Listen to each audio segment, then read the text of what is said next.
We are back on the afternoon break on the third day of questioning of the undercover police officer Jim Boyling, who used the cover name Jim Sutton in order to recruit a plethora of groups, most significantly Reclaim the Streets. He deceived 3 women into intimate personal sexual relationships, including one he had 2 children with. The vast majority of today's evidence has been subject to a reporting restriction order. However, for the last, I would say, 20 minutes, something like that, a short period of time, we are allowed to talk about it. Yes, I'm joined with John O'Driscoll from the Undercover Research Group. So, yeah, in terms of what we are allowed to talk about, there were a number of questions. It started off with questions about racism, essentially, within the SDS. According to Jim Boyling, they never even mentioned Stephen Lawrence. Oh no, didn't appear, didn't Who? I mean, he even said that he almost said that he'd never heard of Dwayne Brooks, and then he realized what he was saying and went, "Oh, I must have read it in the paper." Yeah, no, it was just like whiter than white, perfect. Oh, it's just. I mean, he had. But you know, the SDS wasn't an all-white unit, so therefore couldn't have been racist. Couldn't have been racist. Yeah, I mean, he had to admit that when he was in uniform at Brixton Police Station, that they were a bit old school. To which Barr said, "Do you mean racist?" He said, "I probably do."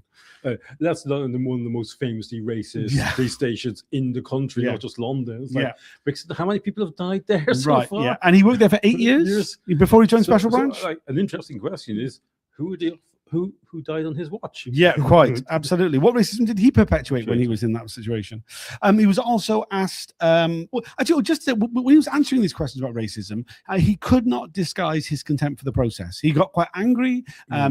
He was like, "It's no to all the questions. If that helps you, we never discussed it at all." I was obviously Barr goes through going. Did you discuss the inquiry, the appearance of the 5 accused at the inquiry? And he's like, no. He didn't even put his head up for a lot of it. He just had his head down going, no, before the answer was finished. No. In quite an aggressive tone. Very. It was like, clearly, I'm a police officer. How can you question me like this? My integrity is above reproach.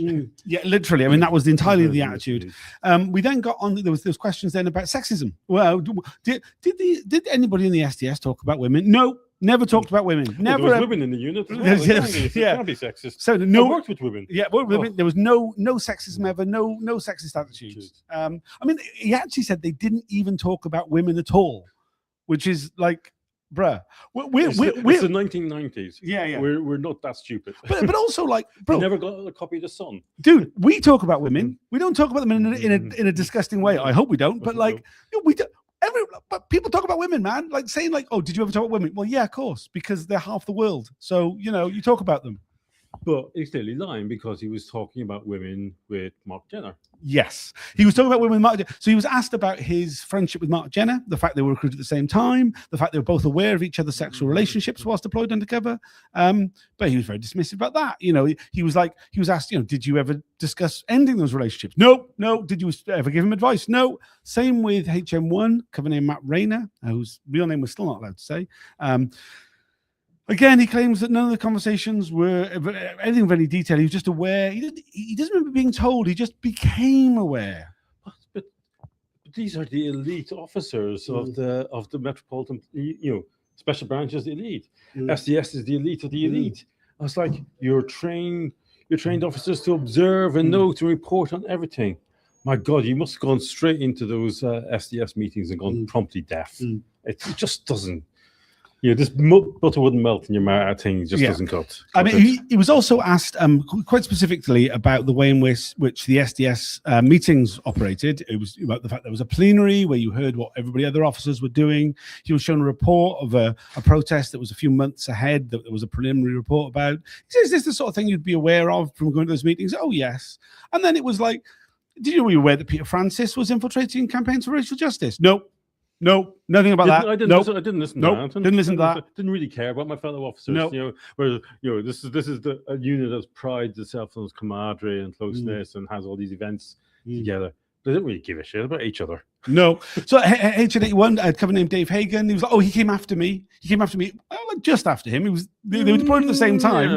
I mean, he was recruited after him, but they were at the same time. And he's like, "No, didn't listen." If they were recruited after me, I didn't pay them any attention. Yeah, you know that thing, when you're in sixth form in school and you don't know who the fifth formers are? It was just like that. was just like that. I only care about the ones above because they're the cooler ones. Yeah, I mean, so literally, that was, I mean, you know, that's how he talked about. But he also was that sort of stroppy. Yes. Why are you asking me all these questions? They're difficult. Literally. I don't like them. Literally. I mean, if you get a chance, please check out the video of him giving evidence earlier on. I mean, you can see him having a strop. You can see, I mean, like, I don't know if it comes across. He was shaking at one point.